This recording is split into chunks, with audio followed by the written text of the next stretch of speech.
surga, sehingga yang lain berwisata ke taman dunia, kita berusaha untuk rebutan tempat di taman surga. Baik, semuanya dapat tempat dengan baik insyaallah. Nah, yang sebelah kanan saya atau sebelah selatan barangkali kasih space biar nanti yang baru masuk bisa dapat tempat. Di sebelah kiri saya masih ada beberapa ruang yang kosong, jadi mungkin yang di belakang ya untuk bapak-bapak dikasih jalan.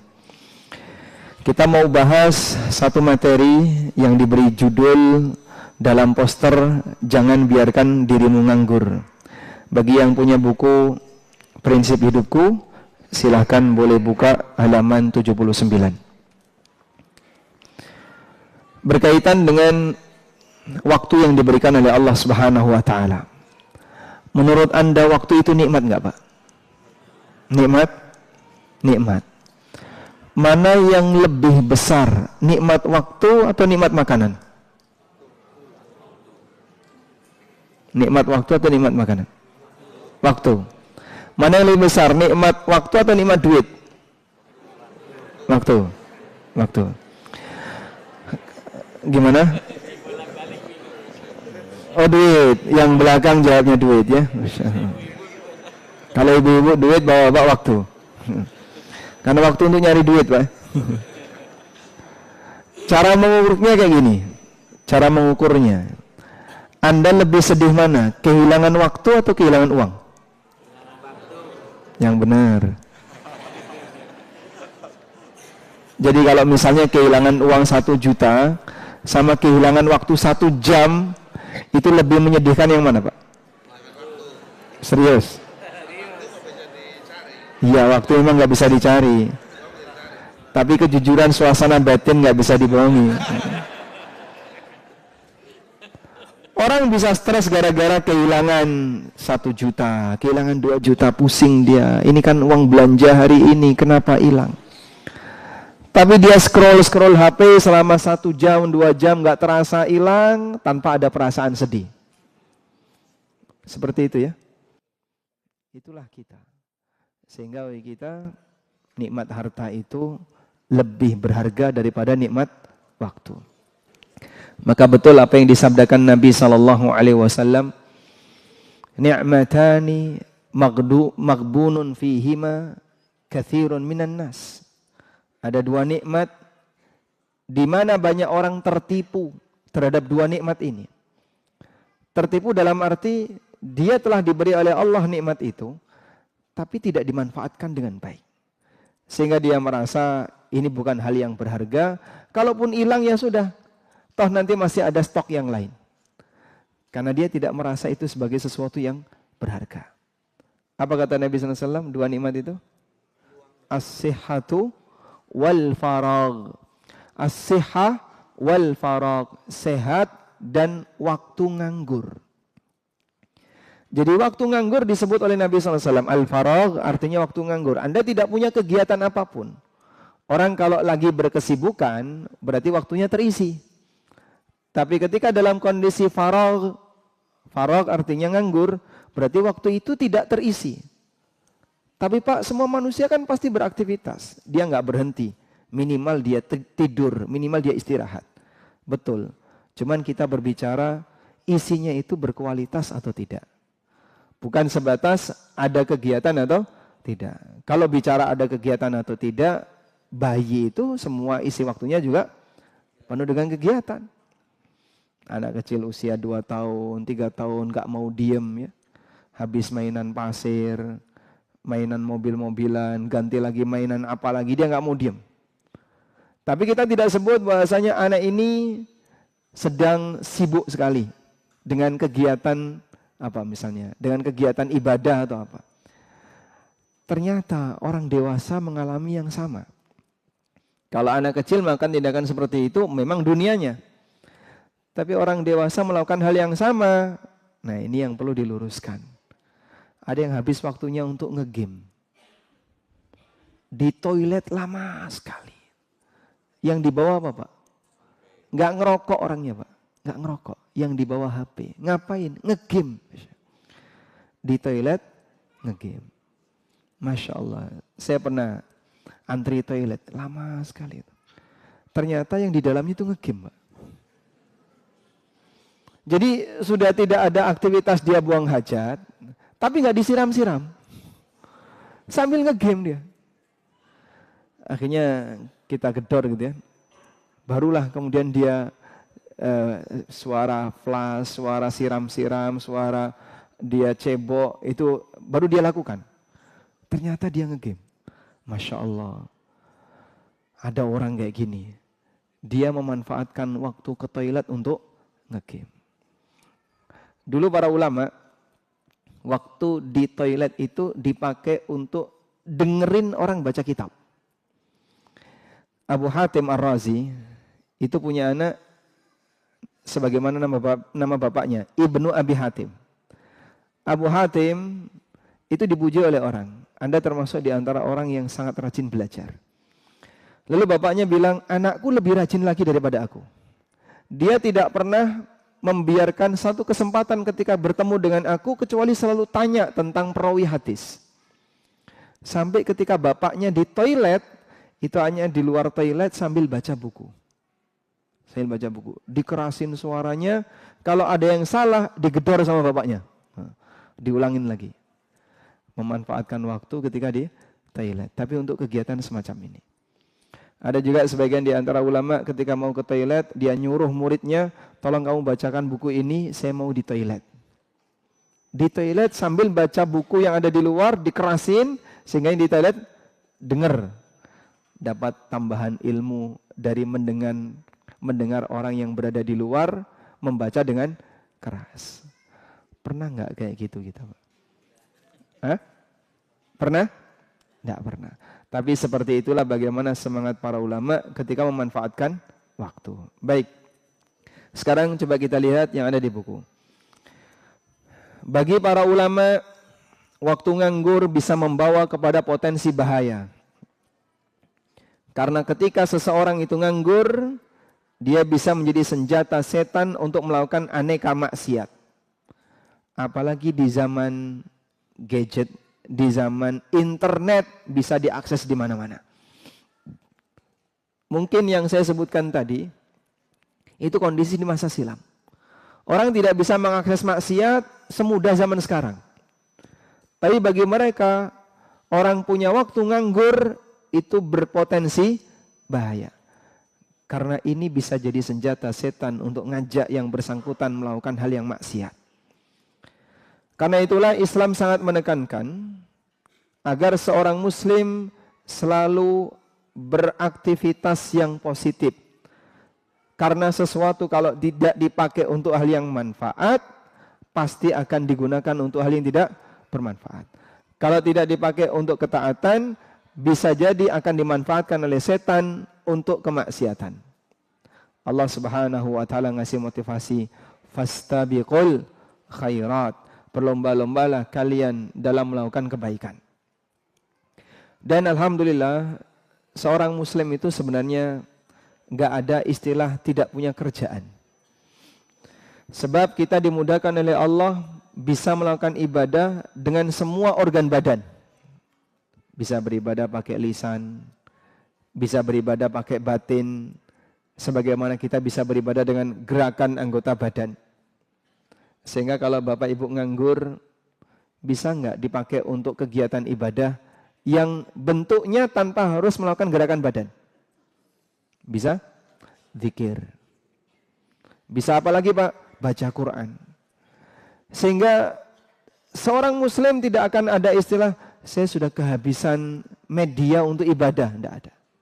Sebab ibadah bagi seorang muslim ada di banyak tempat. Boleh dia ibadah dengan lisan, sebagaimana dia bisa beribadah dengan anggota badan. Baik. Karena itu Nabi SAW mengatakan, ihris ala ma yanfa'uk wasta'in billah wala ta'jiz. Bersemangatlah untuk melakukan yang bermanfaat bagi hidupmu. Mintalah pertolongan kepada Allah dalam usahamu, wala ta'jiz, dan jangan melempem ketika kau punya masalah. Baik. Orang yang punya semangat untuk selalu mengisi hidupnya dengan aneka kebaikan, maka dia akan berpindah dari satu kegiatan ibadah ke kegiatan ibadah yang lain. Allah Subhanahu wa taala mengatakan, "Fa idza faraghta fansab." Kalau kamu sudah selesai melakukan ibadah tertentu, fansab, tetap berikan rencana untuk melakukan ibadah berikutnya. Sehingga tidak ada istilah nganggur bagi muslim. Aslinya tidak ada istilah nganggur bagi muslim. Baik. Saat kita sibuk dengan hal yang positif, kita akan terlupakan untuk melakukan perbuatan yang negatif. Demikianlah karakter jiwa manusia. Jika dia fokus dengan hal yang positif, maka dia akan terlupakan untuk melakukan sesuatu yang negatif. Dan sebaliknya, kalau dia dibiarkan nganggur, sekali lagi, akan terisi dengan sesuatu yang berpotensi negatif. Saya bacakan keterangan Ibnu Qayyim rahimahullahu ta'ala. Kata beliau, fahiyan nafsu illam tushghilha bil haqqi syagalatka bil batil wa huwal qalbu illam tusakkinhu mahabbatallah azza wa jalla sakkanahu mahabbatal makhluqin wala budda. Itulah jiwa yang jika kau tidak sibukkan jiwa dengan kebaikan, syagalatka bil batil, maka jiwa itu akan menyibukkanmu dengan kebatilan. Jika kau tidak mengisi jiwa itu dengan kebaikan, jiwa itu akan menyibukkanmu dengan kebatilan. Wa huwal qalbu, dan itulah hati. Illam tusakkinhu mahabbatallah, jika hati itu tidak kau ajak untuk bisa menjadi tenang karena mencintai Allah, sakkanahu mahabbatul makhluk, maka hati itu akan merasa nyaman dan merasa tenang ketika dia cinta kepada makhluk. Maksud Ibnu Qayyim adalah, kalau kita tidak melatih hati ini untuk mencintai Allah, maka hati itu akan terlalu bergantung kepada makhluk.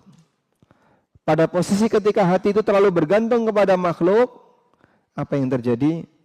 Dia tidak akan bisa menikmati kedekatan kepada Allah Subhanahu wa taala. Sehingga saat ibadah nggak sabar, pengennya cepat selesai. Tapi kalau lagi ngobrol, waktu hilang tanpa terasa. Ada orang misalnya, jangan sholat tarawih di sini. Kenapa? Lama sekali. 8:30 baru selesai. 8:30 itu sudah lama ya Pak. Itu di Jogja ya. Karena biasanya jam 8:15 sudah selesai. Di sini saja 8:15. Selisih 15 menit itu perhitungan Pak. Saya pernah di WA oleh salah satu takmir. Pak, tolong kalau jadi imam jangan kelamaan, jamaah komplain. Padahal cuma saya tambahin 10 menit Pak. Dari yang biasanya 8:20 selesai, ini 8:30 selesai. Orang kalau lagi sholat tarawih Pak, yang paling sering dilihat apa Pak? Jam. Dapat 2 rakaat, nengok ke belakang. Dapat 2 rakaat lagi, nengok ke belakang. Betapa berharganya waktu orang ini sampai ketika waktunya dipakai sholat 2 rakaat saja, seolah-olah dia sudah kehilangan waktu banyak. Kok lama ya? Biasanya jam 8:15 sudah selesai. Ini 8:30 baru selesai. Udah selesai salam sholat tarawih, ngobrol sama temannya 9:30 Pak. Dan dia tidak merasa kehilangan waktu. Nggak ada ceritanya orang lagi ngobrol dan dalam posisi dia nggak punya kesibukan, bolak-balik lihat jam, itu nggak ada Pak. Dia bisa asik menikmati itu, walaupun waktunya hilang, tapi dia tidak merasa ada yang hilang. Sama-sama ada isinya. Tapi kenapa ketika dipakai untuk ini dia merasa hilang waktu tidak masalah, tapi ketika dipakai untuk sholat, selisih 5 menit saja komplain. Ada apa itu Pak? Karena dia lebih senang sama makhluk daripada senang sama Allah. Maka ketergantungan batin seorang hamba, ketika sama makhluk dia bisa nyaman, sama Khalik dia nggak nyaman. Bermunajat dalam waktu ketika dia sendirian, itu nggak bisa lama. Begitu selesai sholat wajib, dia zikir, teman-temannya sudah pada bubar semua satu-satu. Wah itu sudah pingin bangkit gitu ya. Kalau bukan karena target zikir, mungkin dia segera bangkit. Sehingga saya belum selesai, saya belum baca ayat kursi, saya belum baca tasbih 33 kali, saya belum ini, tapi yang lain sudah keluar satu-satu. Gimana kira-kira? Termotivasi untuk segera keluar, dia gelisah kapan bisa cepat selesai. Gak sabar untuk nahan diri ketika membangun kedekatan dengan Khalik. Makanya yang seperti ini perlu dilatih. Sebab kita semuanya akan mengalami satu kondisi di mana kita pasti sendirian. Kapan itu? Saat mati. Sehingga ketika kita hidup, suasana kita sendirian kok nggak betah. Coba bayangin, nanti ketika kita berada di alam kubur, saat kita dimakamkan, kita sendirian. Nggak ada temannya, kecuali amal. Maka sang hamba tidak akan bisa mendapatkan ketenangan jika dia tidak melatih dirinya untuk dekat dengan Allah di saat sendirian. Maka terkadang ya, kita perlu mencoba memaksa. Coba saya paksa. Malam ini persiapan, tidur di awal waktu, bangun di akhir waktu, sama saja ya. Tidur di awal waktu, lalu berusaha untuk bangun di awal waktu. Yang biasanya belum bangun, tapi dia berusaha memaksakan diri untuk bangun. Jam 3 misalnya dia bangun. Baik, untuk kali ini saya tidak bangunkan siapapun. Biasanya mungkin dia bangunkan istrinya, dia bangunkan suaminya, tapi kali ini dia sendirian. Dalam posisi dia sendirian, dia tahan diri, jangan sampai ngantuk. Saya ingin banyak bermunajat kepada Allah. Ada satu sesi khusus yang kadang kita perlu memaksakan diri untuk itu. Sebab kalau tidak, selamanya yang namanya malas itu akan merajai dan menguasai kita. Abu Muslim Al-Khawlani rahimahullah, beliau ini termasuk mukhadram. Mukhadram itu apa? Orang yang pernah hidup di zaman Nabi SAW dan sudah masuk Islam, tapi tidak pernah ketemu Rasulullah SAW. Seperti Uwais Al-Qarni, itu mukhadram. Raja Najasyi, itu mukhadram. Dia masuk kategori tabi'in karena tidak pernah ketemu Rasulullah SAW. Raja Najasyi itu sezaman dengan Nabi atau tidak? Ya, sezaman dengan Nabi SAW atau tidak? Sezaman. Siapa yang meninggal duluan? Raja Najasyi. Apa dalilnya? Rasulullah SAW sholat gaib untuk Raja Najasyi. Sehingga dia Muslim dan Raja Najasyi ini meninggal dunia sebelum Rasulullah SAW. Sampai disolati oleh Nabi SAW dalam peristiwa sholat jenazah gaib. Tapi gak pernah ketemu Nabi SAW. Sehingga Raja Najasyi bukan sahabat. Bukan sahabat, tapi tabi'in. Karena definisi sahabat adalah orang yang pernah ketemu Rasulullah Sallallahu Alaihi Wasallam dalam kondisi beriman kepada beliau dan mati sebagai mukmin. Baik, Abu Muslim Al-Khawlani itu ulama dari Syam dan beliau tidak pernah ketemu Rasulullah Sallallahu Alaihi Wasallam. Kedatangan beliau di Madinah di zaman Abu Bakar. Beliau menyesal tidak masuk dalam daftar sahabat. Sebab sahabat itu punya hak istimewa dalam syariat ini yang dipuji oleh Allah dalam banyak tempat di Al-Quran. Saat Abu Muslim itu bangun tidur, beliau mencambuk kakinya. Ayo bangun. Begitu dia melek, langsung kakinya dicambuk. Ayo bangun. Tidakkah kamu ingin berjejal bersama para sahabat ketika masuk surga? Nah, itu cara untuk memotivasi diri yang dilakukan oleh Abu Muslim. Kau memang bukan sahabat, tapi apa kau tidak ingin untuk kumpul bareng sahabat ketika mereka bareng-bareng masuk surga? Itu contoh ya. Orang yang memaksakan dirinya untuk apa? Untuk berzikir kepada Allah, untuk beribadah kepada Allah, melawan malasnya dengan mencambuki kakinya. Berarti menyiksa diri boleh nggak Pak? Ya bukan disimpulkan menyiksa dirinya gitu ya.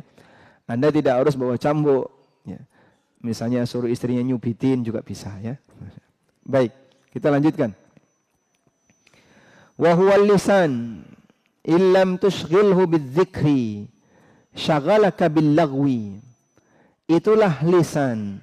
Jika kau tidak sibukkan lisan dengan berzikir kepada Allah, maka lisan akan menyibukkanmu dengan hal yang sia-sia. Banyak ngomong yang tidak ada makna.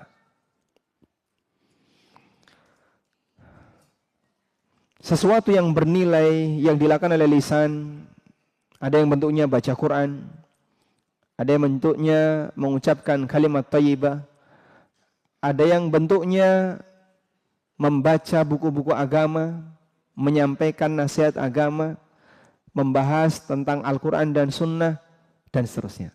Itulah lisan. Baik, coba masing-masing kita ngukur penggunaan lisan kita ini, Pak. Lebih dominan dipakai apa? Ngobrol urusan dunia atau ngobrol urusan agama? Yang mana?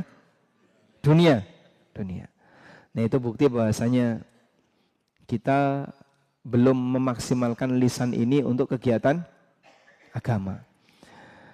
Kata Ibnu Qayyim rahimahullah, itulah lisan. Kalau kau tidak sibukkan lisanmu untuk berzikir, lisan akan menyibukkan kamu dalam urusan dunia. Karena itu terkadang perlu diberi target juga, Pak. Contohnya gimana? Saya jadikan tugas ya untuk para jamaah ya. Di antara jamaah yang datang dari tempat paling jauh mana? Paling jauh. Dari mana, Pak? Oh, dekat sini, Masya Allah. Yang paling jauh mana yang paling jauh? Dari mana? Mana? Depok, Masya Allah. Depok sini 1 jam cukup? Lebih, sampai 2 jam. Alhamdulillah. Tayyib. Nggak ada hadiahnya ya.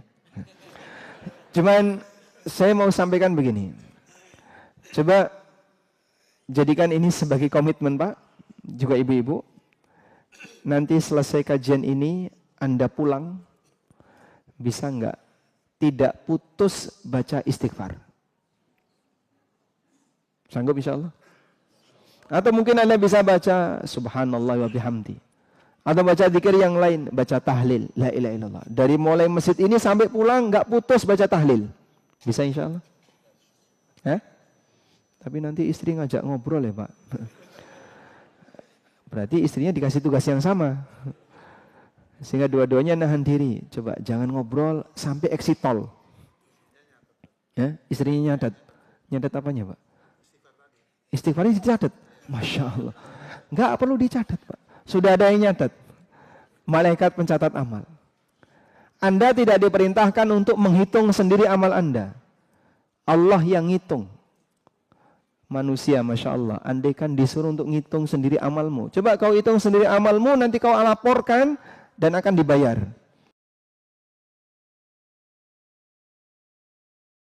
Kita beramal. Dan Allah sendiri yang nyatat. Ahsahullahu wa nasu. Allah, ini tolong kamu kerjakan. Nanti buat laporan. Bekerjalah ini karyawan. Laporan, maka setiap aktivitas yang dia lakukan, dia catatin. Jam ini ngapain, jam ini saya ngapain. Sehingga dalam 1 hari ini ada sekian kegiatan yang dia lakukan. Kemudian dilampirkan sebagai laporan harian. Ada perusahaan yang kayak gitu? Ada ya. Baik. Kira-kira Pak, andaikan kita beramal kepada Allah, disuruh seperti itu, sanggup nggak Pak? Sanggup? Nggak sanggup Pak. Nggak sanggup. Masya Allah. Kasih sayang Allah kepada hambanya. Pertama, nggak ada yang disia-siakan oleh Allah. Nggak ada yang kececer Pak. Sehingga Bapak melakukan amal apapun, semuanya tercatat. Besar, kecil, semuanya tercatat. Faman ya'mal mithqala dzarratin khairan.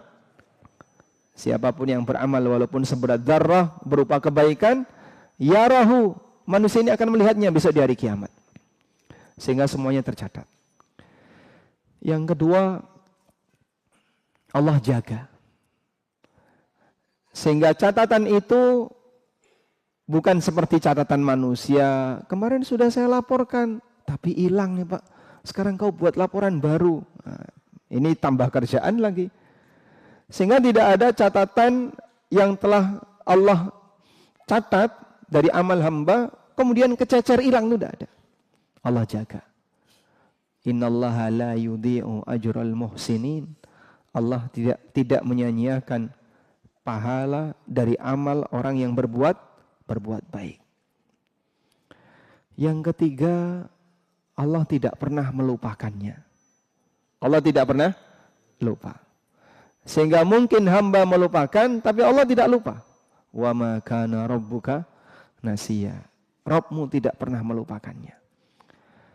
Sehingga hamba dapat jaminan, amalmu apapun pasti dicatat, nggak ada yang kelewat. Amalmu apapun dijaga oleh Allah sehingga tidak ada yang hilang. Amalmu apapun tidak ada yang dilupakan oleh Allah. Karena mungkin misalnya ada catatan, tapi bosnya melupakan. Saya nggak ingat kalau kamu udah melakukan kayak gini. Udah, nggak saya bayar. Itu mungkin manusia ya. Tapi Allah Subhanahu wa taala mengatakan, "Wa ma kana rabbuka nasiya." Rabbmu tidak pernah lupa. Dalam hal maksiat juga sama. Kalau misalnya kita diminta untuk nyatet dosa. Coba Bapak Ibu nanti setelah sampai rumah siapkan satu lembar kertas, tuliskan dosa apa yang sudah Anda lakukan dari bangun tidur sampai jam 11 siang. Banyak yang dimanipulasi. Tapi Allah Subhanahu wa taala tahu kita berbuat dosa yang kita lupakan. Ahsahullahu wa nasu, Allah menghitung semuanya walaupun manusia melupakannya. Maka tinggal kita perbanyak, silakan perbanyak. Anda tidak ngurusi catatan. Yang nyatat Allah Subhanahu wa taala. Para malaikat yang ditugasi oleh Allah itulah yang mencatatnya. Baik, maka sangat disayangkan kalau lisan dalam kondisi nganggur kemudian kita biarkan. Ibnu Qayyim mengatakan wa huwal lisan illam tushghilhu bidzikri syaghalaka bil lagwi. Itulah lisan. Kalau kau tidak sibukkan untuk berzikir, maka lisan akan menyibukkanmu dengan hal yang sia-sia. Wa ma huwa 'alaika wala budda, dan lisan tidak pernah mikir nasibmu dan itu pasti akan terjadi. Fakhtar li nafsika ihdal khattayn ihdal hittatain wa anzilha fi ihdal manzilatain. Oleh karena itu, silahkan kau pilihkan bagi dirimu yang terbaik dan posisikan dirimu pada kedudukan yang paling baik. Di saat itu Anda punya pilihan. Membiarkan lisan nganggur, tapi nanti akan digunakan untuk hal yang sia-sia oleh setan. Atau kuasai lisanmu dengan jaga lisan ini basah dengan berzikir. Walaupun tidak didengar oleh siapapun. Alhamdulillah Nabi SAW mengajarkan zikir cukup dengan dihitung jari. Media ngitung yang digunakan Nabi SAW tidak perlu benda tertentu yang dipegang oleh orang. Sehingga bisa nggak orang zikir tanpa harus megang tasbih? Sangat bisa.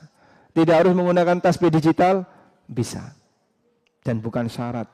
Zikir itu sah ketika membawa alat. Bahkan tidak dihitung pun bisa. Makanya kadang begini, Pak saya itu punya masalah. Kenapa? Sering keliru ngitung. Itu caranya gimana?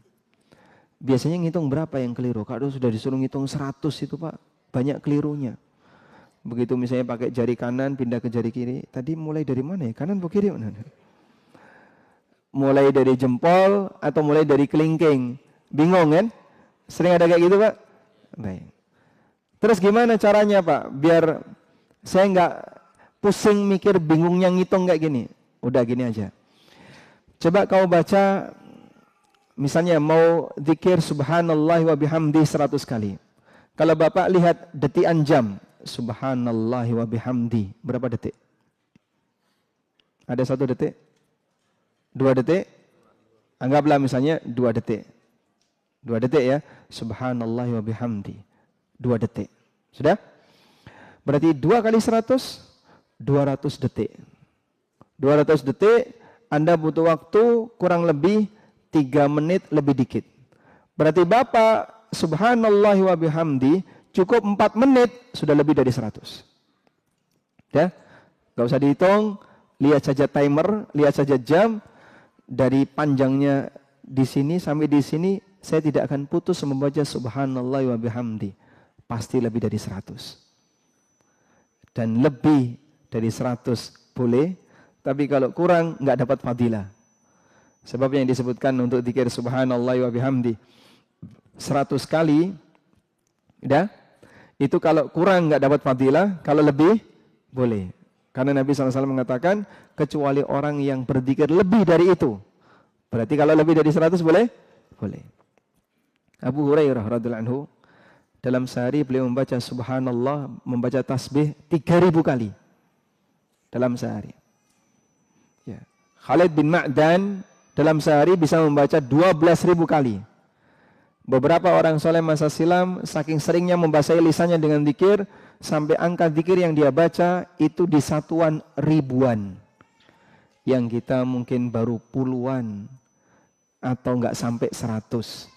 Kalaupun bisa 100, walhamdulillah. Baik. Maka pilihkan untuk diri kita yang terbaik, karena jika tidak dimanfaatkan untuk kebaikan, akan dimanfaatkan oleh setan untuk menggunakan media itu sebagai alat maksiat. Untuk itulah dulu para ulama sangat membenci orang yang nganggur. Selain karena mereka buang-buang waktu, orang yang nganggur lebih mudah berbuat maksiat. Itu dulu loh Pak. Kalau sekarang lebih beresiko lagi. Dengan adanya HP, dengan adanya internet, di posisi ketika kita sedang nganggur. Baik. Bapak-bapak ya, kalau misalnya Bapak mau tidur, nggak bisa tidur. Kelimbang, kelimbung di atas kasur, nggak bisa tidur ya. Ya, megang HP sendirian, nggak bisa tidur. Kira-kira solusi apa yang sebaiknya kita lakukan? Hah? Nyetel murotal sampai tidur. Nyetel murotal langsung tidur. Masya Allah. Murotal pengantar tidur. Boleh nggak kayak gitu? Hah? Nyetel murotal, tapi nanti ditinggal tidur. Boleh? Tidak kita sarankan. Ini kurang mengindahkan Al-Quran. Ya. Sehingga kalau sekiranya nggak bisa tidur, kemudian megang HP itu beresiko, kami sarankan matikan datanya. Taruh di tempat agak jauh yang tidak terjangkau dengan tangan. Insya Allah lebih aman ya. Baik. Meskipun gangguan seperti ini cukup besar, pengen nonton, pengen lihat. Dan ada banyak cara yang bisa dilakukan oleh masing-masing muslim untuk menjaga dirinya. Sebab ini situasi kritis. Dulu bagi para ulama kalau nggak bisa tidur, mereka sholat. Sehingga nggak bisa tidur, ya sudah ambil air wudhu, sholat. Sampai kondisi ketika mereka ngantuk, baru tidur. Itu dulu ya, yang mungkin akan sangat jauh berbeda dengan situasi yang kita alami. Baik, sekarang kita dengar keterangan Ibnu Mas'ud. Ibnu Mas'ud radhiyallahu anhu mengatakan, siapa nama Ibnu Mas'ud? Siapa nama asli Ibnu Mas'ud? Abdullah bin Mas'ud. Ibnu Mas'ud radhiyallahu anhu mengatakan, inni la abghadur rajul an arahu farighan. Sungguh saya itu emosi kalau lihat ada orang yang nganggur. Sungguh saya itu sangat emosi kalau aku melihat ada orang yang nganggur. Jadi kalau Bapak nganggur di depan Ibnu Mas'ud, diseneni sama Ibnu Mas'ud. Dimarahi sama Ibnu Mas'ud. Laisa fi syai'in min amalid dunya wala amalil akhirah. Dia tidak sedang sibuk dengan kegiatan dunia maupun kegiatan akhirat. Nganggur bagi Ibnu Mas'ud itu orang yang dibenci sama Ibnu Mas'ud. Masya Allah. Sehingga bagi para sahabat, ini zaman sahabat ya, yang mungkin potensi maksiatnya tidak semudah di zaman kita. Posisi waktu nganggur itu musibah. Maka kalau ada orang nganggur, sahabat membenci orang seperti ini. Baik. Ibnu Qayyim rahimahullah pernah menasihatkan, minal faragi ta'til mafasid wa tatawala al-ma'asi al-'abdi fi silsilatin mudmirah tud'iful iman fil qalbi wa tub'iduhu an maula. Kondisi nganggur bisa mendatangkan banyak potensi kerusakan, mempengaruhi hamba untuk berbuat maksiat dalam rangkaian kerusakan, melemahkan iman di hati dan menjauhkan orang dari Tuhannya. Itu ketika orang nganggur. Sebab nganggurnya orang awam, dia tidak akan pernah berpikir apa yang dia rencanakan untuk disampaikan dalam kegiatan ilmiah. Karena dia orang awam. Beda dengan nganggurnya para pembelajar. Pembelajar itu ketika nganggur, itu sambil berpikir apa yang akan dia siapkan ketika mau menghadap dosen. Atau dia berpikir karya yang bisa dia tuliskan, dan seterusnya. Baik. Siapa manusia yang tidurnya diisi dengan ilmu? Siapa manusia yang ketika tidur itu diisi dengan ilmu? Rasulullah sallallahu alaihi wasallam. Sebab beliau dapat wahyu ketika tidur. Sehingga Nabi sallallahu alaihi wasallam ketika tidur, dan beliau sebagai orang yang maksum, tidurnya beliau itu tidur yang bisa mendatangkan ilmu. Allah kasih wahyu melalui tidur. Makanya salah satu di antara metode turunnya wahyu kepada Nabi sallallahu alaihi wasallam adalah mimpi. Sehingga mimpinya para nabi itu wahyu. Ibrahim alaihissalam mengatakan kepada anaknya, "Ya bunayya inni ara fil manami anni azbahuka, fandur madza tara." Wahai putraku, aku mimpi aku menyembelih kamu. Kira-kira menurut kamu bagaimana? Ismail yang ngerti tentang status mimpi bapaknya, beliau mengatakan, "Ya abatif al ma tu'mar, satajiduni insyaallahu minas sabirin." Wahai ayah, silahkan Anda kerjakan apa yang diperintahkan untuk Anda. Masya Allah. Sehingga anaknya ketika dimintai pertimbangan bahwa ayahnya bermimpi menyembelih anaknya, Ismail nggak komentar. Oh, mimpi kayak gitu dari setan itu. Nggak usah dikubris. Tapi Ismail paham, ini mimpi adalah wahyu. Baik. Nah, selain Nabi ditutup, maka tidak ada lagi istilah mimpi yang berstatus wahyu. Sebab mimpi manusia biasa bukan wahyu. Makanya Nabi Muhammad SAW pernah mengatakan, "Tanamu aini wala yanamu qalbi." Mataku tidur, tapi hatiku tidak tidur. Sehingga hatinya Nabi SAW walaupun beliau sedang tidur, hatinya penuh dengan gemuruh hikmah yang ada di dalamnya. Baik, itu Nabi Pak, yang gak mungkin bisa ditiru Pak. Karena mereka adalah orang yang diberi kondisi khusus oleh Allah. Kita beralih ke selain Nabi. Selain Nabi, suasana tidur mereka dipengaruhi oleh rutinitas yang mereka lakukan. Karena kan biasanya yang kebayang dalam tidur salah satunya apa? Bawaan perasaan. Kenapa muncul bawaan perasaan itu? Sesuai aktivitas yang sedang dia kerjakan. Bapak misalnya Pak ya, ikut melaut. Anda naik perahu, diombang-ambing ombak dalam waktu kurang lebih 1 jam. Mendarat, capek, tidur. Saat tidur gimana Pak? Terasa masih goyang. Sehingga ke bawah aktivitas terakhir yang Anda lakukan dalam tidur yang Anda kerjakan. Dalam tidur yang Anda lakukan. Dalam posisi itulah dia serasa seperti masih goyang. Baik. Para ulama karena saking seringnya mutola'ah, sampai tidurnya kepikiran ilmu. Sehingga Imam Bukhari rahimahullah dalam waktu semalam terkadang beliau bangun 16 kali atau 17 kali. Begitu bangun langsung nyalain lampu, nyatet. Karena teringat ketika tidur. Sudah ngantuk, matikan lampu, tidur lagi. Lalu beliau terbangun lagi, terjaga lagi, nyatet lagi. Sampai 16 atau 17 kali. Anda kalau tidur berkali-kali bangun rasanya gimana Pak? Nah, puyeng ya, pusing. Dan pengen dendam. Balas dendam ya. Gimana caranya balas dendam bisa ganti tidur. Siang hari saya mau pakai tidur, deep sleep, nggak boleh ada yang ganggu. Ibu-ibu kalau sudah punya bayi, begitu bayi lahir, kira-kira di usia 3 bulan ke bawah, sering bangun malam. Suaminya ikut bangun nggak Pak? Suaminya ikut bangun nggak? Dikit ya, dikit. Masya Allah. Dikit maksudnya gimana? Bangunin ibunya, melek. Tidur lagi, Masya Allah. Baik. Itu kadang ibu-ibu merasa saya pusing karena saya nggak bisa tidur dengan baik. Sehingga berkali-kali bangun. Sampai 5 kali, 6 kali. Karena anaknya nangis di malam hari.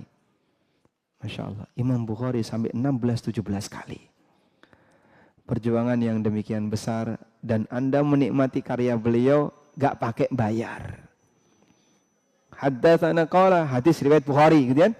Ada hadis seperti ini, Nabi SAW bersabda, hadis riwayat Bukhari, hadis riwayat Bukhari. Dan kita begitu yakin, ini riwayat Bukhari loh ya, pasti sahih. Itu dari hasil perjuangan seperti tadi. Baik, kita lanjutkan. Dari sinilah kita bisa lihat, mengapa para ulama di masa silam selalu tenggelam dalam kesibukan. Baik kesibukan belajar, kesibukan mengajar, maupun kesibukan beramal. Waktunya full untuk berpindah dari satu ibadah ke ibadah berikutnya.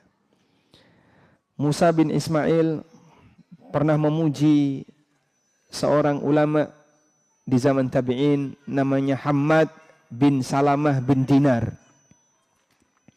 Hammad bin Salamah bin Dinar. Dikatakan tentang Hammad bin Salamah, kana mashghulan bi nafsihi.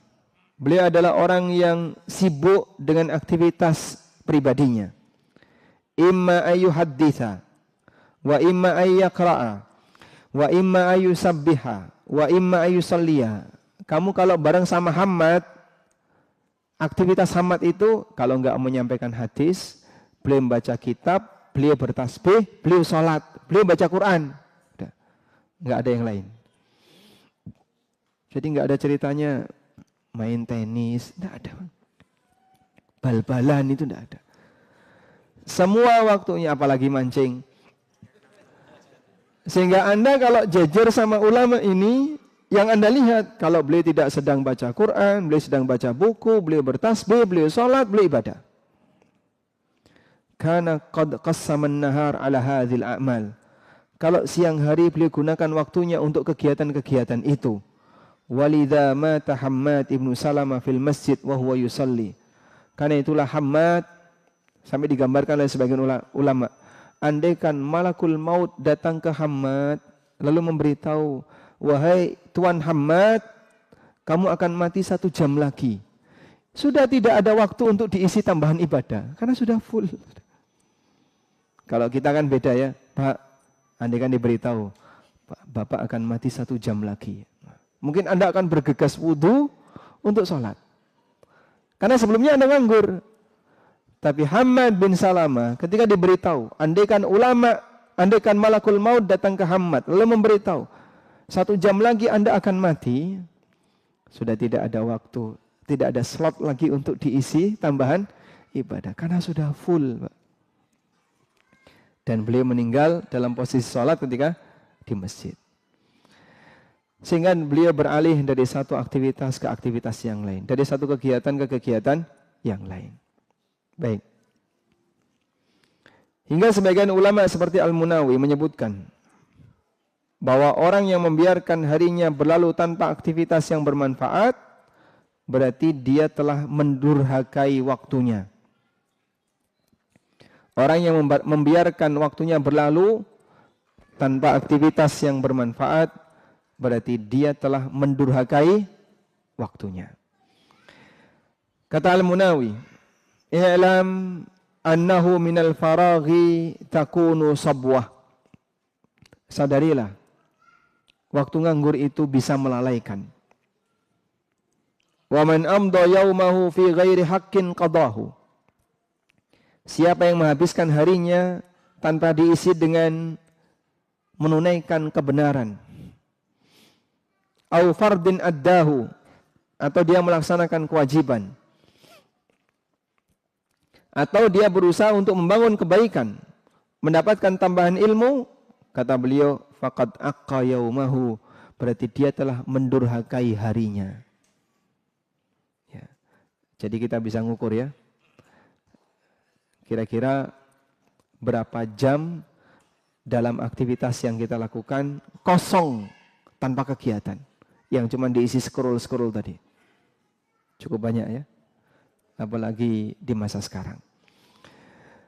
Maka tanamkan komitmen bahwa kita tidak akan membiarkan kondisi nganggur dan berusaha untuk mengisinya dengan hal yang bermanfaat, baik untuk tujuan dunia maupun untuk tujuan akhirat. Sehingga kalau bapak-bapak misalnya, Pak, pensiun itu menakutkan enggak? Tidak. Bagi sebagian orang menakutkan. Sehingga ketika misalnya diminta, Bapak harus pensiun dini. Oh enggak, saya tetap ingin berkarya. Karena dia ketika pensiun takut penghasilannya berkurang. Baik. Pertimbangan kenapa takut? Karena masalah penghasilan. Bagi muslim, kalaupun dia pensiun kerja, berarti kan dia tidak disibukkan dengan aktivitas dunia. Dia bisa alihkan dengan aktivitas yang lain. Entah dengan sibuk belajar, dengan sibuk baca buku, dengan sibuk membaca Quran, dan seterusnya. Dan mohon disadari, seperti ini butuh pengantar.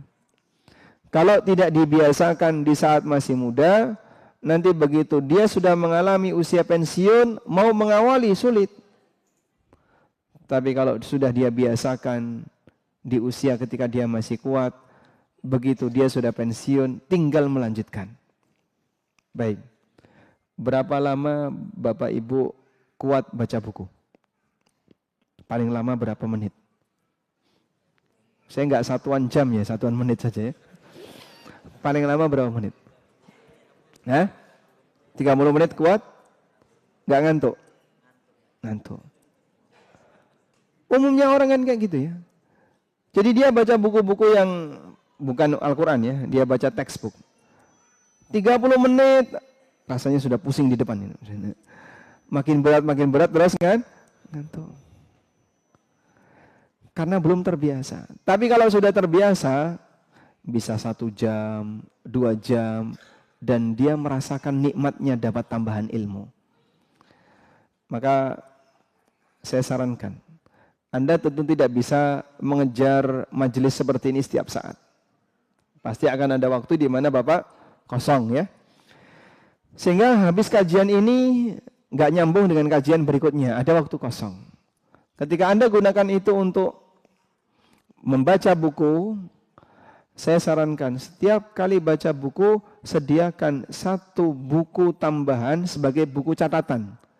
Tujuannya untuk mencatat apa yang Anda dapatkan dari hasil membaca buku itu. Sudah? Ini akan terasa lebih nikmat, karena ketika cuma dibaca scan saja, scan, dapat 2 halaman, ngantuk, itu tidak akan ada yang mengendap. Tapi kalau ketika Anda baca buku sambil ada buku catatan asisten, yang nanti ketika Anda baca sesuatu punya hal yang bermanfaat, Anda pindahkan ke situ, insya Allah biasanya lebih melekat. Baik. Dan sebagai saran terakhir, sebelum jam 10:30, kita akan bacakan bagaimana keterangan para ulama di saat mereka begitu serius memanfaatkan waktunya. Pertama, para ulama menyarankan agar kita lebih sibuk dengan aktivitas pribadi daripada kumpul bareng teman. Ausa ba'du salafi wa ashabi, ausa ba'du salafi ashabahu. Faqal, sebagian ulama ahli hadis, mereka menasihatkan kepada para muridnya, idza kharajtum min indi fatafarraqu. Kalau nanti kalian sudah selesai ikut kajianku, segera pulang sendiri-sendiri. Wala tajtami'u, dan jangan kumpul setelah kajian. La'alla ahadakum yaqra'ul Qur'ana fi tariqihi.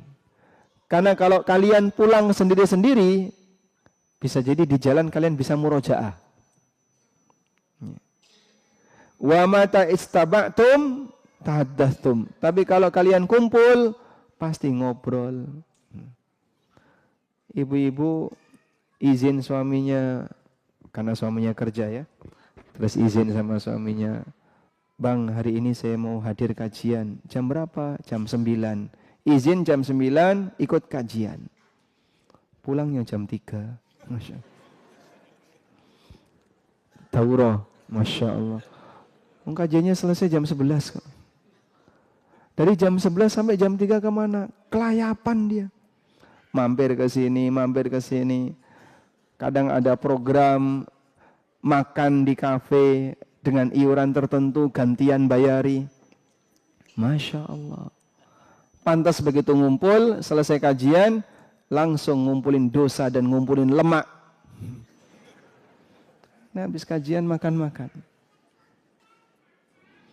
Ya, ada sebagian jamaah ibu-ibu yang seperti itu.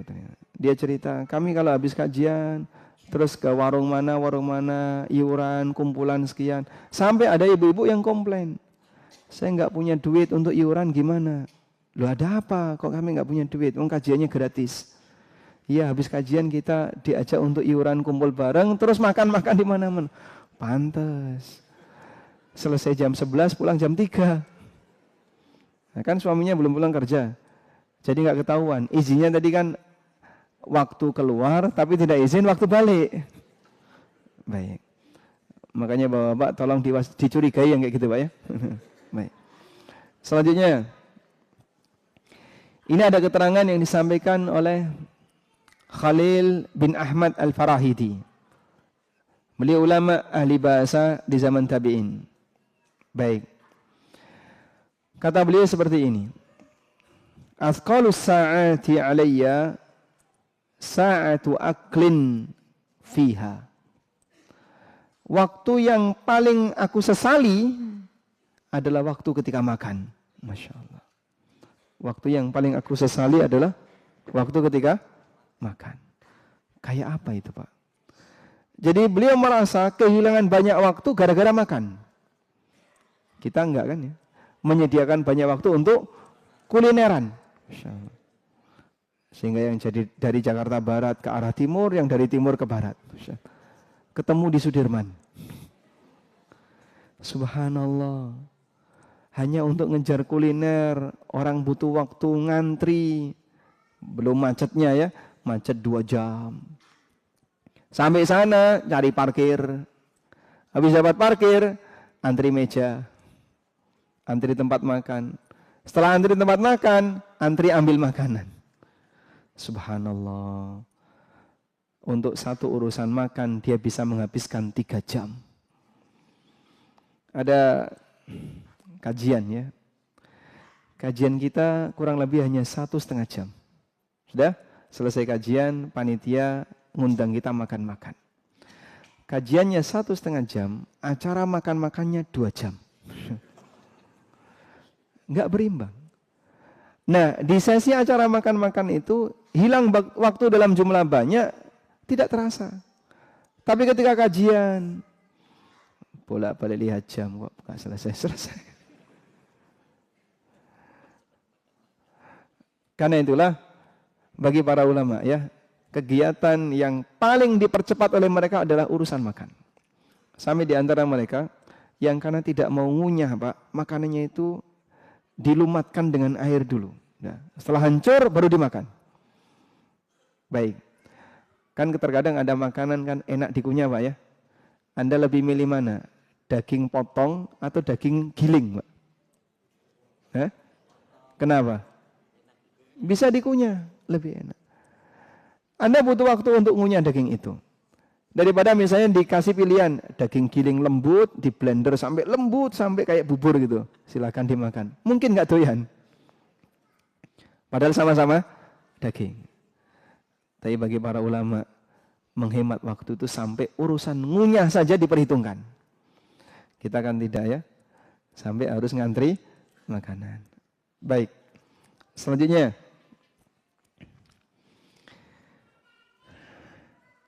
Ibnu Qayyim rahimahullah pernah mengatakan, idha'atul waqti asyaddu minal maut. Membuang waktu itu lebih buruk daripada kematian. Lianna idha'atul waqti taqta'uka 'anillah wad daril akhirah. Orang ketika membuang waktu, dia nganggur, dia biarin saja, memutus hubungan dia dari Allah dan akhirat. Memutus hubungan dia dengan Allah dan hari akhir. wal mautu yaqta'uka 'anid dunya wa ahliha. Sementara kematian hanya memutus hubungan kamu dari dunia dan penduduknya. Itu ilustrasi yang diberikan oleh Ibnu Qayyim. Sehingga mereka yang demikian gigih memperjuangkan waktu, karena bagi mereka waktu itu modal terbesar untuk kehidupan seorang hamba, dan dia berada pada dua pilihan, antara jadi lebih baik ataukah dia akan menjadi budaknya setan karena tidak memanfaatkan waktu nganggur. Wallahu a'lam. Mungkin itu yang bisa kita sampaikan, dan kita mohon kepada Allah bimbingan agar Allah Subhanahu wa taala menjadikan waktu-waktu kita sebagai waktu yang bermanfaat. Karena terus terang saya sendiri juga merasakan ujian yang paling berat bagi hidup adalah HP. Karena HP ada banyak sekali waktu-waktu nganggur kita jadi hilang sia-sia. Wassallallahu ala nabiyina Muhammadin wa ala alihi wa sahbihi wasallam.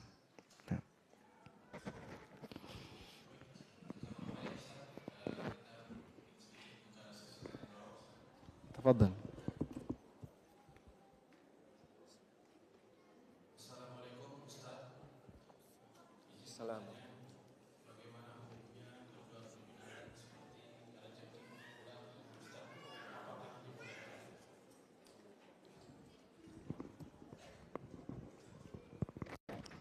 Baik.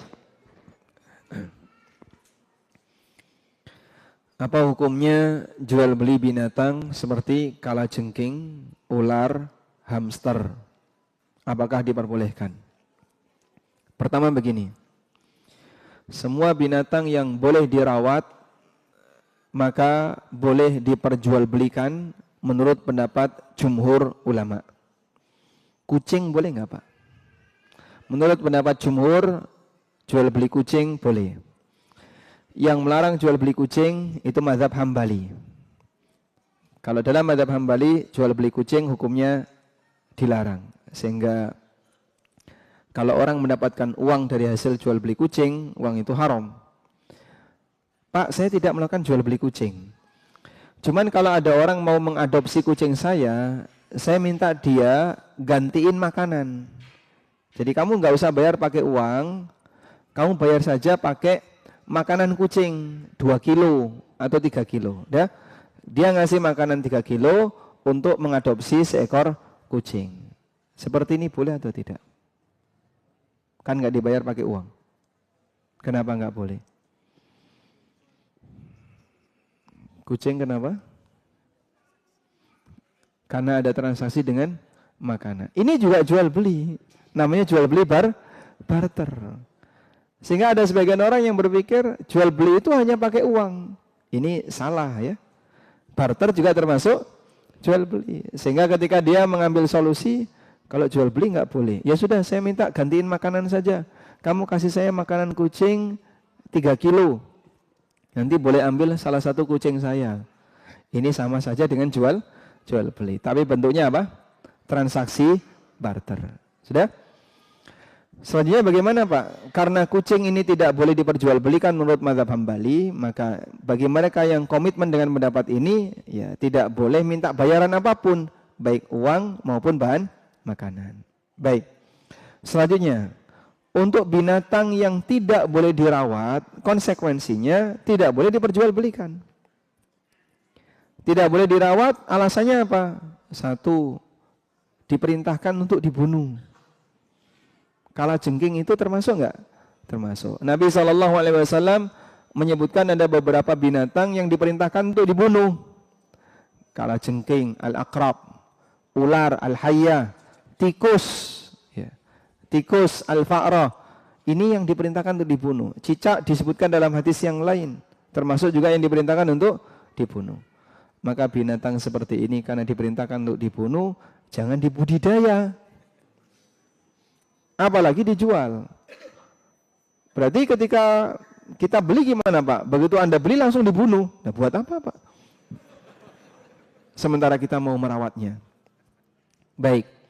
Sehingga dari 3 yang disebutkan tadi, ada apa tadi? Kalajengking, ular. Boleh nggak diperjualbelikan? Nggak boleh. Sekarang hamster. Hamster boleh nggak Pak diperjualbelikan? Baik. Saya pernah punya tulisan tentang hamster. Dan ketika para ulama membahas tentang masalah hamster ini, mereka mengatakan tikus itu tidak boleh. Pertanyaannya, hamster itu tikus atau bukan? Hah?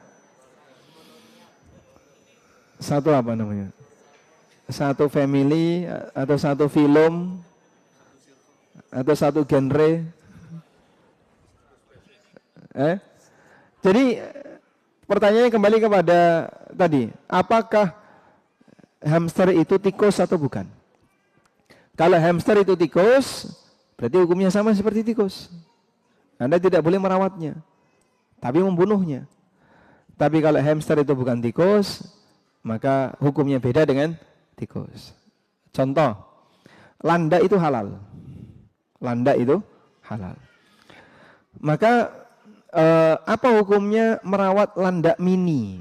Ada kan Pak, landak mini Pak ya? Ya. Apa hukumnya merawat landak mini? Insya Allah tidak masalah, karena landak bukan tikus. Landak di luar binatang seperti tikus yang diperintahkan untuk dibunuh, sehingga merawat landak boleh.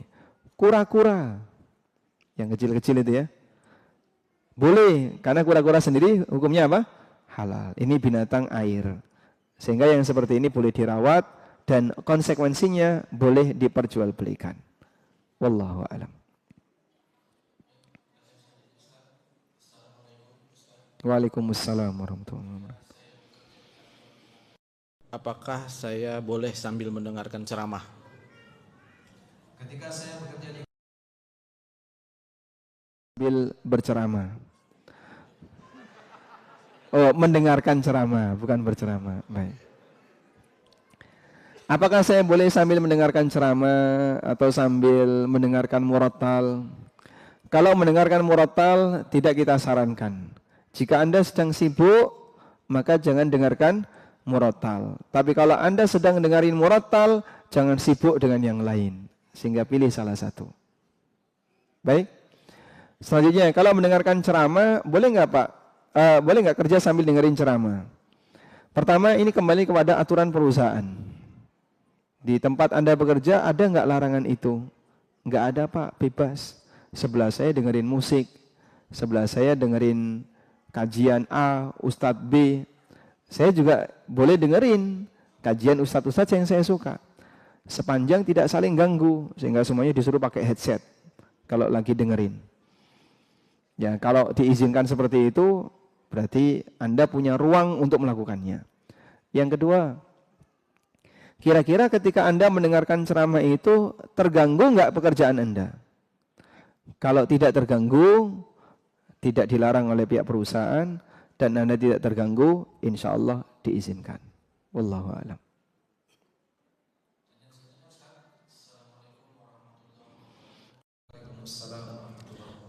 Afwan, izin bertanya Ustadz, bagaimana jika berzikirnya cuma di dalam hati karena sambil kerja atau lagi di jalan di kendaraan? Apakah itu termasuk zikir dengan lisan? Apakah termasuk zikir dengan lisan? Sementara praktiknya hanya dalam hati. Dari teks pertanyaannya sudah ada jawabannya kan? Baik. Zikir sebagai amalan lisan, saya ulang ya. Zikir sebagai amalan lisan itu terhitung sebagai amal lisan jika terucap, walaupun tidak ada suaranya. Sehingga bedakan tiga hal ya. Batin, jadi memikirkan sesuatu. Yang kedua, mengucapkan sesuatu, membunyikan sesuatu. Ini tiga hal yang berbeda. Ya? Bukan syarat untuk zikir harus dibunyikan, tapi zikir harus diucapkan. Dan ketika orang mengucapkan zikir, baru terhitung sebagai zikir yang sempurna ketika diiringi dengan dorongan suasana batin. Sehingga saat misalnya Bapak mengucapkan subhanallah wa bihamdi, itu batinnya sambil diiringi perasaan, saya sedang mensucikan nama Allah dan memujinya. Subhanallah wa bihamdi, maha suci engkau ya Allah, maha suci Allah dan segala bentuk pujian untuknya. Dah? Nah batinnya muncul seperti itu. Subhanallah wa bihamdi, saya sedang mensucikan Allah dan memujinya. Baik. Nah, untuk bacaan Al-Quran ini ada kondisi khusus. Nabi SAW mengatakan, Zayyinul Qur'ana bi aswatikum. Hiasilah Al-Quran dengan suara kalian. Oleh karena itu, untuk bacaan Quran dianjurkan keluar suara. Dianjurkan keluar suara. Sehingga ada bunyi minimal ya, terdengar dia. Atau terdengar orang yang berada di dekatnya. Karena Quran punya situasi khusus. Sebab Al-Quran itu diperintahkan oleh Allah, warattilil Qur'ana tartila. Bacalah Quran dengan tartil. Nah, bentuk tartil membaca Quran, tafsirnya adalah memberikan hak setiap huruf yang ada dalam Quran. Sehingga ini bunyinya apa? Ja, ini bunyinya sa. Ini panjang, ini pendek, ini gunnah, ini idgham, ini iqlab, ini ikhfa, itu ada semuanya. Khusus Quran yang seperti ini. Kalau membaca hadis, Anda tidak perlu.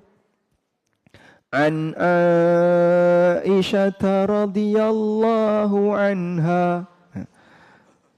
Itu baca Quran. Aisyah, mat apa itu namanya, Pak?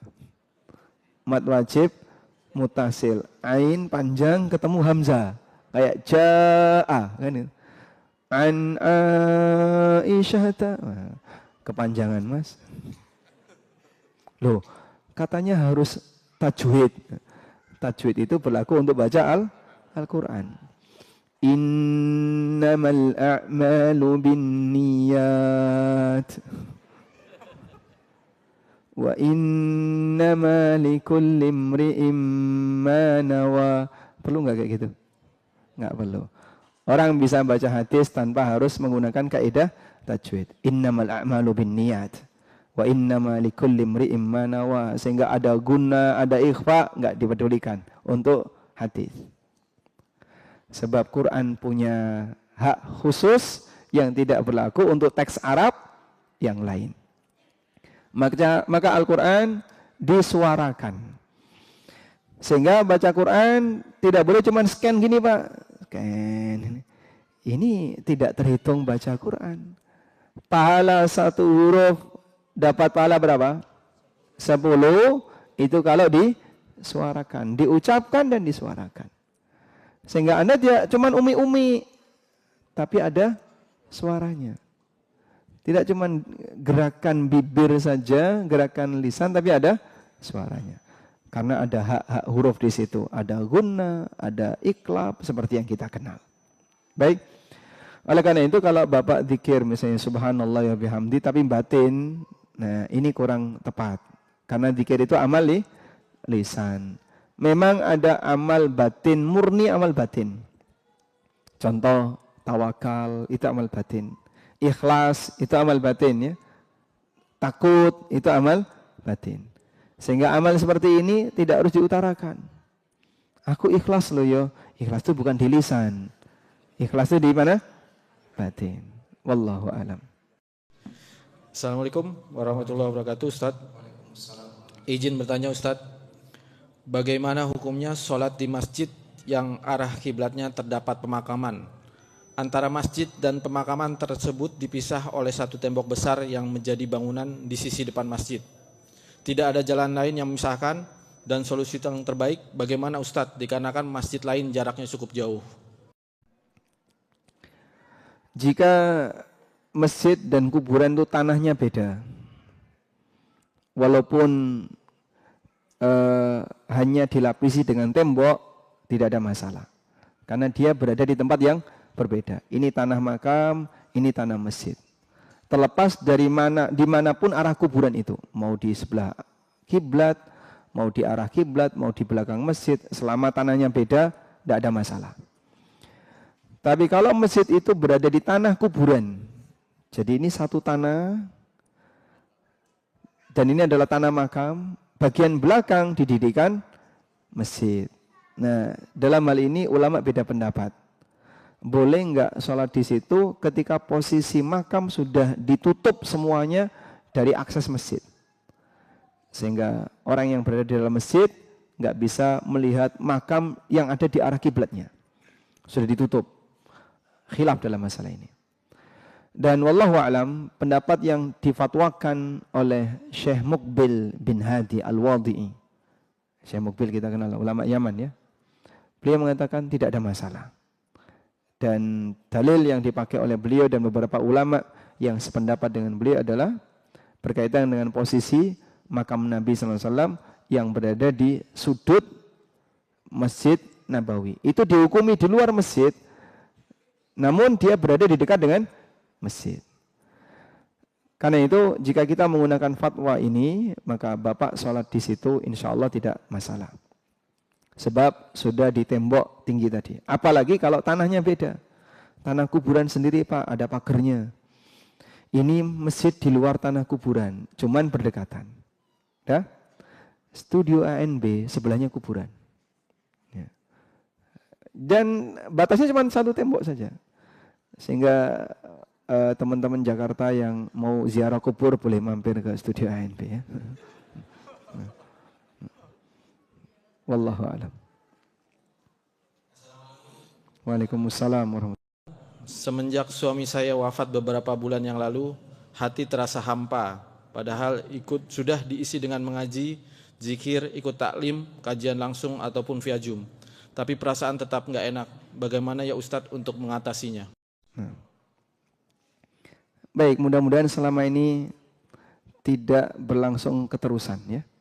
Sehingga mungkin yang saat ini Anda alami, suasana batin menjadi tidak nyaman karena teringat dengan suami yang baru saja meninggal, ya, akan berlalu dengan aktivitas yang Anda lakukan. Tetap jaga kebersamaan Anda dengan komunitas-komunitas orang yang baik, dengan kajian-kajian yang bermanfaat. Mudah-mudahan nanti lambat laun itu akan hilang dengan sendirinya. Dan memang tidak bisa langsung berubah. Makanya wanita masa berkabungnya diberi oleh Allah rentang waktu berapa lama? 4 bulan 10 hari. Di masa berkabung itu wanita tidak boleh safar. Tidak boleh tidur di selain rumah duka. Sehingga misalnya malam ini saya pengen tidur di rumah anaknya, tidak boleh. Tidak boleh dandan. Bahkan sebagian ulama menyatakan tidak boleh pakai perhiasan. Yang biasanya sudah pakai cincin, pakai anting, dan itu terpasang terus, dari dulu terpasang terus. Maka begitu suaminya meninggal, ini dilepas untuk sementara. Anting dilepas untuk sementara. Karena tidak boleh dandan. Tidak boleh pakai perhiasan. Selama berapa lama? 4 bulan 10 hari. Ada jamaah yang tanya, Pak Ustadz, ibu saya kesepian di rumah, sementara anak-anaknya di luar kota semuanya. Setelah bapak meninggal, ibu sendirian. Kasihan, boleh enggak saya ajak ibu untuk pulang ke rumah saya, nanti istirahat di rumah kami, di rumah anaknya. Tapi harus safar. Cuman masalahnya begini, ada banyak anak terkadang ngurusi satu ibu nggak sanggup Pak. Anaknya 4 misalnya, ngurusi satu ibu nggak sanggup. Padahal satu bapak bisa ngurusi 4 ibu.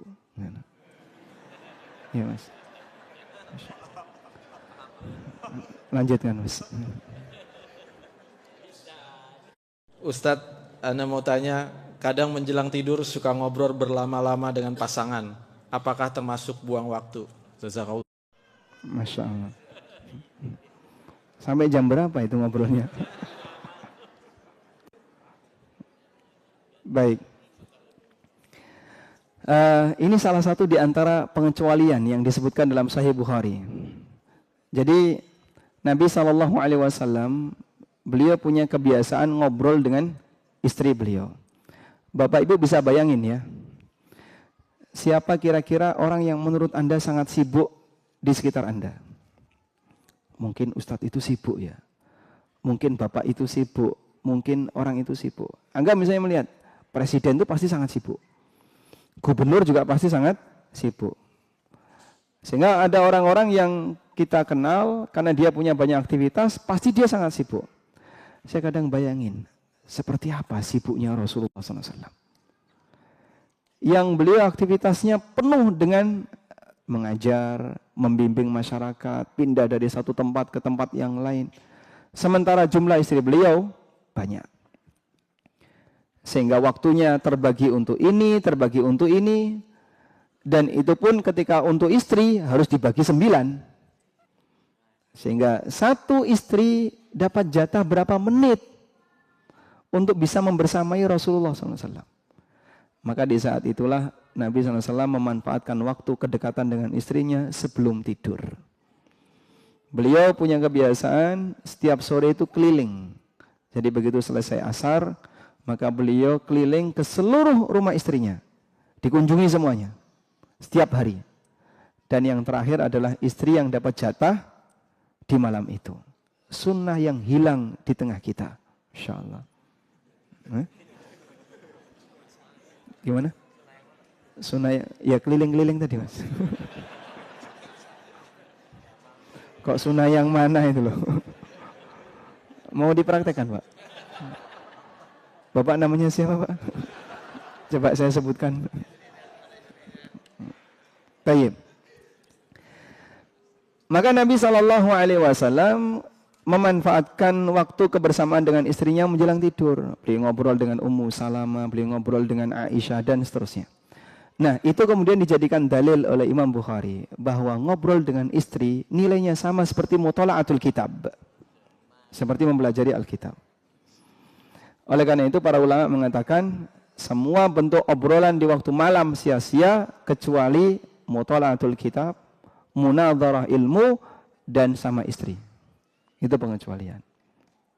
Maka baca Quran nggak kuat lama, baca kitab ngantuk. Yang terakhir ini kesempatannya. Tinggal satu ini ya, bersama dengan pasangan. Wallahu alam. Biasanya yang tidur duluan yang siapa Pak? Bapak atau Ibu? Ibu? Bapak, Masya Allah. Baik, mungkin satu pertanyaan lagi Ustaz. Assalamualaikum Ustaz. Waalaikumsalam. Tentang tema waktu sibuk, agar sholat khusyuk dianjurkan untuk sibuklah di sholat. Bagaimana memaknai sibuk ini Ustaz? Syukron atas penjelasannya. Rasulullah SAW pernah sholat, lalu ada sahabat datang ngasih salam, dan beliau tidak jawab, karena beliau sedang sholat. Kemudian Nabi SAW selesai salat menyampaikan kepada sahabat itu, inna fis salati la syughla. Sesungguhnya dalam salat itu sudah penuh dengan kesibukan. Maka saya tidak bisa menjawab salam kamu karena salat sendiri itu sudah penuh dengan kesibukan. Nah, makna dari kalimat ini adalah pertama, orang tidak boleh melakukan aktivitas di luar salat ketika sedang salat. Kecuali aktivitas darurat yang tidak mungkin bisa dihindari. Contohnya Pak, mengawasi anak. Dia sholat sambil bawa anak. Kadang gendong anak. Kadang apalagi megangi anak. Dan seterusnya. Atau ada situasi kondisional yang membahayakan. Ada ular. Atau ada binatang-binatang berpisah. Atau gerakan dalam rangka menyempurnakan sholat. Saf depan kosong karena ditinggal sama orangnya, lalu dia maju, merapat ke sebelah kanan atau ke sebelah kiri, dan seterusnya. Di luar itu dilarang. Karena sholat itu sudah sibuk, maka jangan tambahi dengan kesibukan yang lain. Yang kedua, kesibukan sholat itu bentuknya adalah batin ini diisi dengan mikir apa yang dikerjakan dalam salat. Sehingga saat dia membaca Al-Fatihah, pikiran tidak melayang kemana-mana, tapi fokus dengan apa yang dibaca dalam salatnya. Dia membaca Alhamdulillahirabbil alamin, renungan apa yang ada dalam hatinya. Dia baca Ar-Rahmanir Rahim, renungan apa yang ada dalam hatinya. Maka orang yang salat sibuk lahir batin. Mungkin kalau kesibukan lahiriah bisa diupayakan dengan baik, anteng, nggak banyak gerak. Tapi kesibukan batin ini yang sulit. Orangnya di masjid, hatinya sudah sampai dapur. Kadang sudah sampai jemuran karena turun hujan. Dan yang lainnya. batin seorang hamba ketika dia sedang sholat, bahkan kadang nyusun kegiatan setelah sholat. Habis ini mau ngapain saja ya? 1, 2, 3, 4. Begitu selesai salam, geblak, tidur. Padahal dia tadi ketika sholat sudah nyusun aneka kegiatan. Berarti batinnya tidak fokus. Oleh karena itu, bagi orang yang menyadari bahwa dalam sholat itu sudah penuh dengan kesibukan, dia diajarkan, kalau sedang sholat jangan sibukkan fisikmu dan batinmu dengan kegiatan yang lain. Wallahu a'lam. Baik, mungkin demikian yang bisa kita bahas. Semoga apa yang kita kaji di kesempatan waktu duha ini menjadi ilmu yang bermanfaat. Allahumma anfa'na bima 'allamtana wa 'allimna ma yanfa'una warzuqna ilma. Wa sallallahu ala nabiyyina Muhammadin wa ala alihi wa sahbihi wa sallam. Wa akhiru da'wana anil hamdulillahi rabbil alamin. Wassalamu alaikum warahmatullahi wabarakatuh.